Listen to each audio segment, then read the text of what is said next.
acha que sabe, mas geralmente falta um pouco de conhecimento específico. Cabelo, toda vez que alguém fala em calvície, a tendência é a gente achar que calvície é tudo a mesma coisa. Ah, eu tô perdendo cabelo, tô ficando careca, tem uma área que tá aparecendo cabelo. A gente acha que tudo é igual, mas não é. E na medicina, quando a gente fala em calvície, a gente tem um nome, como em várias outras situações, a gente tem um nome específico para calvície, que é a alopécia. E quando a gente vai falar sobre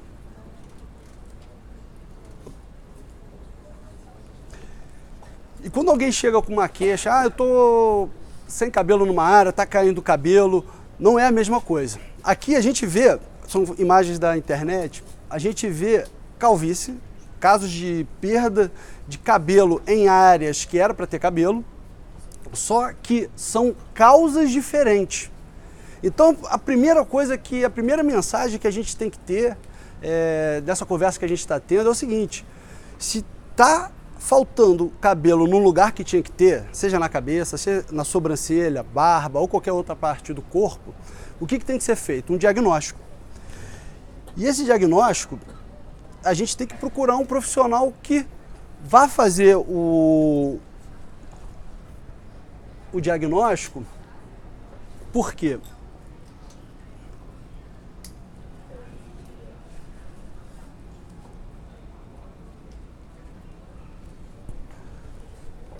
Porque para saber exatamente a causa, um fator principal é um procedimento que a gente chama de tricoscopia. O que é isso? É pegar um microscópio com um aumento específico para a região dos folículos capilares. E a partir da tricoscopia a gente faz um diagnóstico. Porque se a gente não fizer um diagnóstico da calvície, todo e qualquer tratamento feito vai ser um tiro no escuro.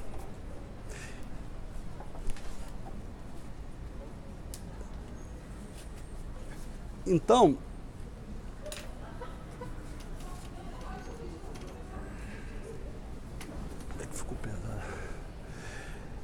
e aí a gente agora vai falar sobre a alopecia androgenética, que é a famosa calvície masculina. A gente tem que entender uma coisa muito importante na calvície. A calvície, ela é um filme. A gente tem que encarar a calvície como um filme. Ela começa numa certa idade, geralmente em torno dos 20 aos 25 anos, a gente já consegue identificar no microscópio alguns sinais precoces da alopecia androgenética. E ao longo da vida, a gente vai lançar a mão que hoje nós temos de tratamentos clínicos que vão frear o avanço da calvície, e nas áreas onde a calvície já se instalou, onde não tem mais, a gente não consegue ver a olho nu pelos, aí a gente vai indicar tratamento cirúrgico. Mas eu também queria chamar a atenção para o seguinte, que na alopecia androgenética também acomete mulheres. Então, assim, a alopecia androgenética é uma área que a gente não, o cabelo começa a sofrer uma rarefação, ele vai miniaturizando, devido a uma resposta individual geneticamente programada na presença do hormônio testosterona, que pode ser convertido em dihidrotestosterona. Então, é importante que a gente faça o diagnóstico ainda na fase que seja microscópico, antes de que avance para uma fase mais avançada. Porque... Aí tá devagar. Porque quando chega em alguns estágios mais avançados, o tratamento clínico, medicações, loções, não vão surtir mais efeitos. E uma coisa importante que a gente precisa entender na alopecia androgenética, que é a causa mais comum de calvície, tanto em homens quanto em mulheres, é um grande mito, uma grande mentira que as pessoas repetem e que a gente precisa entender. É que o cabelo não cai. Essa calvície que a gente tem, os homens têm aqui na frente, abre aqui uma coroinha, o cabelo não cai. O que ocorre é um processo chamado de miniaturização.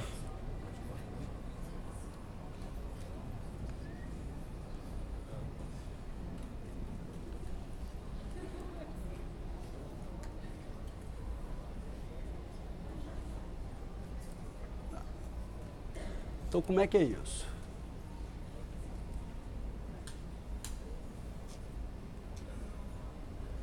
Bom, quando o ser humano nasce, ele tem pelo no corpo inteiro, à exceção das palmas das mãos e da sola dos pés.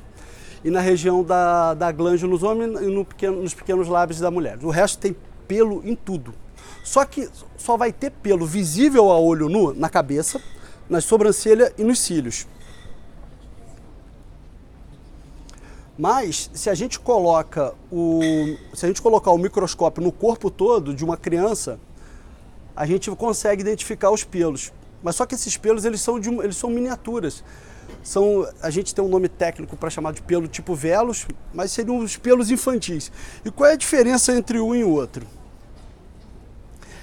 É que o pelo infantil, a grosso modo, ele não impede a visualização da pele que está debaixo do cabelo. E o pelo adulto, esse pelo que a gente já nasce na sobrancelha, na cabeça e nos cílios, ele consegue impedir a passagem da luz, impedindo que a gente veja a pele que está debaixo dele. Só que, qual a importância da gente entender isso para a gente entender a alopecia androgenética?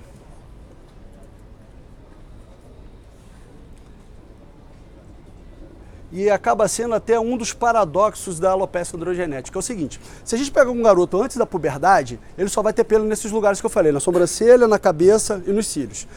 Quando chega na adolescência, aumenta a testosterona no corpo.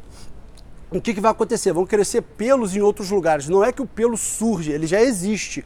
Mas a testosterona, ela vai estimular esses pelos, que são microscópicos, a crescerem. Então os meninos começam a desenvolver barba, pelo no corpo, pelo nas axilas e na região da genitália, nos membros. E as mulheres também, só que num padrão de distribuição, no que a gente chama de padrão de distribuição de pelos feminino, e o homem em outros lugares. Só que olha que coisa interessante. Você pega um garoto de 10 anos de idade, ele não tem barba, e a testosterona dele é baixa. Quando ele passou para a puberdade e vai chegar aos 18 anos, ele vai ter barba no rosto. Vai começar a apresentar calvície. Mas o mesmo hormônio que faz a barba crescer, o pelo da barba crescer, ele faz o pelo da cabeça atrofiar e causar a calvície, a alopecia androgenética, nas pessoas que estão geneticamente programadas para sofrer esse processo. Então,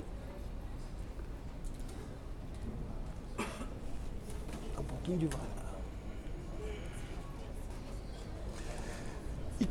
Então as pessoas que estão geneticamente programadas para sofrer a alopecia androgenética, o hormônio masculino ele induz a calvície. E quem não tem, não acontece nada. E o interessante é aquilo que eu falei, o mesmo hormônio, numa região do corpo, ele estimula o cabelo a crescer. Em outro lugar, ele faz o cabelo atrofiar.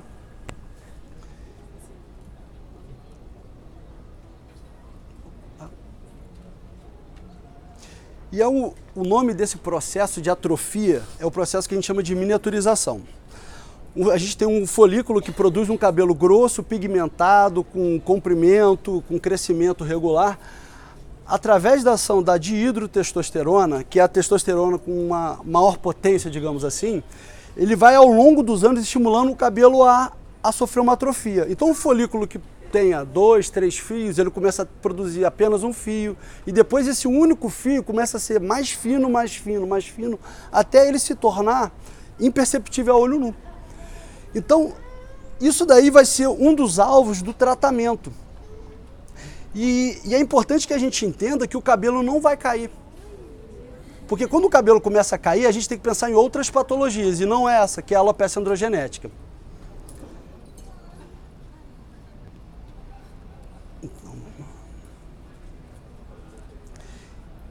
E o porquê que é importante a gente fazer a chamada dermatoscopia, tricoscopia? Essa é a visão microscópica de uma pessoa com alopecia androgenética. Então a gente tem que fazer o diagnóstico e também vai servir para a gente identificar as pessoas que podem ou não serem submetidas ao transplante capilar, que eu vou explicar como funciona mais à frente. Por exemplo, esse paciente, ele tem o que a gente chama de alopecia androgenética difusa. Ele tem alopecia androgenética na região que geralmente fica calvo e também na área que a gente chama de área doadora ou área segura. Então esse daí é um caso de alopecia androgenética difusa, onde toda a cabeça está comprometida. E com o passar dos anos também vai sofrer a miniaturização e a atrofia.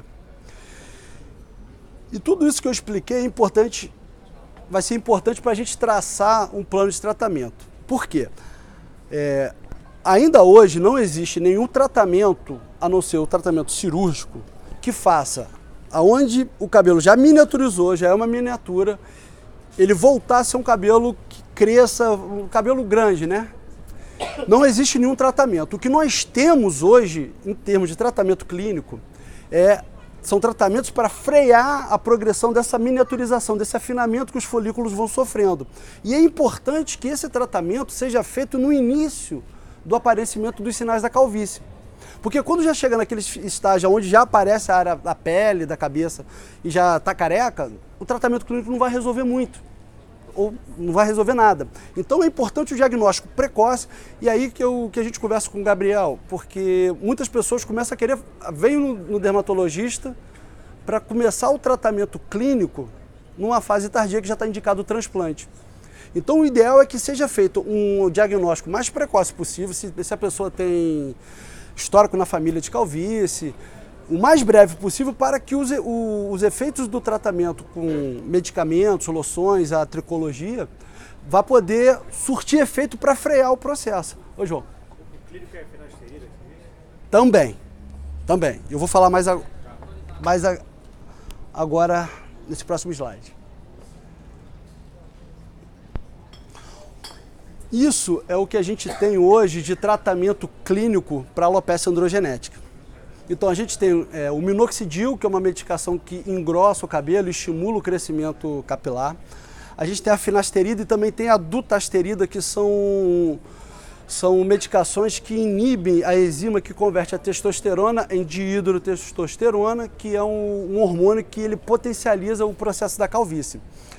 E a gente tem terapias com laser de baixa potência. Existem estudos controversos em relação ao plasma rico em plaquetas.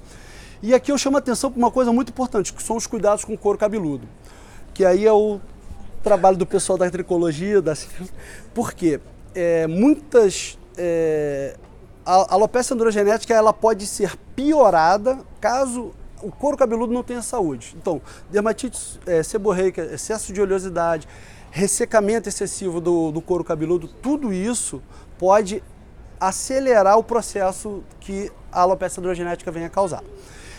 E também reposição de vitaminas, óleos e elementos também é importante, mas a base do tratamento é finasterida, minoxidil. Mas lembrando que isso daqui é um dos maiores fatores de automedicação que existe na medicina, é cabelo. Eu nunca peguei um paciente que chegou para mim que não esteja ou não tenha tentado alguma coisa antes de fazer o tratamento. E muitas das vezes fazem tratamentos inúteis. Começa a tomar finasterida, mas às vezes a causa não é alopecia androgenética. Eu já peguei paciente tomando finasterida, mas ele comprou a finasterida com dose para tratar a hiperplasia prostática benigna, de 5 miligramas, e não de 1 miligrama. Na finasterida, o cara deu de 5 miligramas. Eu falei, meu Deus. Então, esse tratamento ele é importante. Eu vou explicar também o porquê de você fazer o tratamento antes e depois do transplante capilar.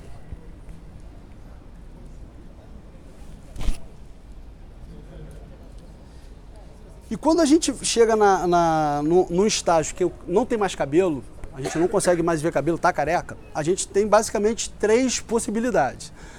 A cirurgia do transplante capilar, vou falar mais à frente, o uso de perucas ou sistemas capilares e a micropigmentação, que as pessoas fazem uma tatuagem que vai simular o efeito raspado do cabelo. Se for uma micropigmentação, tem gente que acha que é tatuagem, mas não é, é micropigmentação, é algo bem específico. E agora a gente vai falar sobre o transplante capilar, que é o tratamento cirúrgico da calvície. A gente tem um nome que geralmente confunde implante capilar, transplante capilar. Qual é a diferença de um para outro?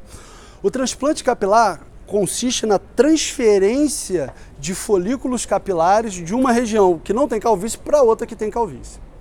O implante capilar é quando a gente pega um fio de cabelo ou um fio de nylon e coloca na região sem cabelo. Existe um sistema chamado Hair Statics, que são fios de nylon com uma agulha de ancoragem de titânio, feito do mesmo material que faz stent, que pode ser usado, é indicado em situações onde a cirurgia não pode ser feita. Isso. Mas aí são casos selecionados, tem que ver o tipo de cabelo, nem todo cabelo vai ficar tão natural. Existe, é antigo, mas tem umas coisas novas também.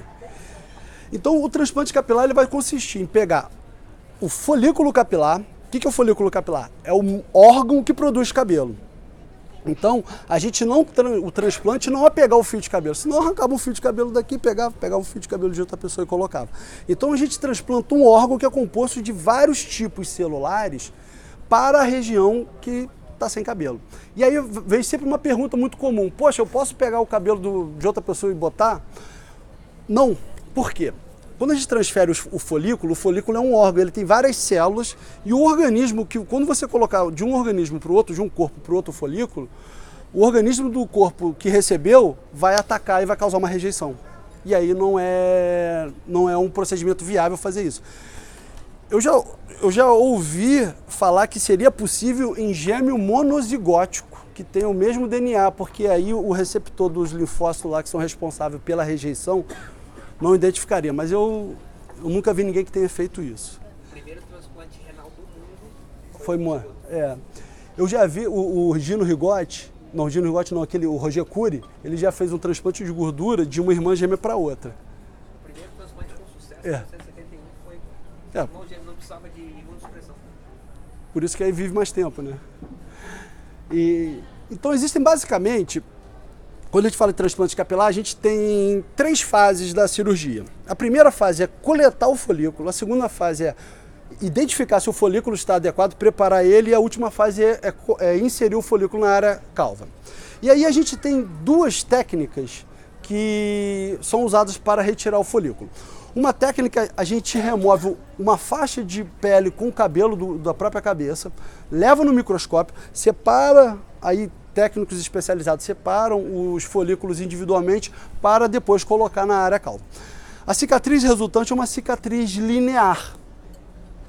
Essa cirurgia ela é muito usada, é uma cirurgia que tem muitas indicações, e eu gosto mais de indicar essa cirurgia para os pacientes com um pouco mais de idade que têm uma pele mais flácida, porque os pacientes jovens, a pele ela é um pouco menos elástica, e a tendência a fazer cicatrizes um pouco mais alargadas. Os pacientes que têm a pele mais flácida, as cicatrizes são bem mais finas.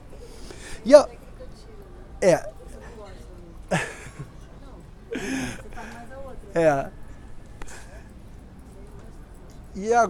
tem uma agora. Tá.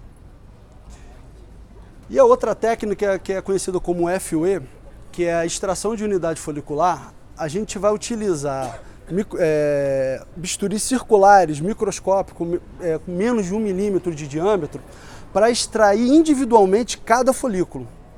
Aí é removido cada folículo, ele é olhado no microscópio para ver se ele está viável, se as estruturas microscópicas estão adequadas para ser inserido, e em seguida ele vai ser colocado. Mas ao contrário do que muitas pessoas falam, que essa técnica é sem cicatriz, isso é um mito. Ela deixa cicatrizes sim. Se a gente passar a máquina, raspar a cabeça, vão ter milhares de pequenos furos cicatriciais, mas existirão. O que acontece é que quando o cabelo cresce 1, 2 centímetros, o cabelo do lado dos furos, ele já cobre. Então é possível usar o cabelo mais curto com essa técnica do que com a outra técnica. E essa técnica, ela nos proporciona uma coisa que antigamente perguntavam: eu posso tirar cabelo só da cabeça? Eu posso tirar cabelo de outra parte do corpo para botar na cabeça? Pode. A gente pode pegar folículo da barba e colocar na cabeça. Lógico que aqui entra uma informação importante. Quando a gente tira o folículo de um lugar e vai ser colocado em outro, ele vai manter as características da área de origem dele. Ele não vai mudar as suas características na área que ele vai ser colocado. Ou seja, tirou o cabelo da barba, botou na cabeça, ele vai continuar sendo o cabelo da barba, grosso, com um pouco mais crespo, com um crescimento numa velocidade diferente do cabelo da cabeça. E vice-versa. A gente também pode tirar cabelo da cabeça, colocar na sobrancelha, colocar na barba, colocar no bigode, e ele vai ter um crescimento, uma espessura,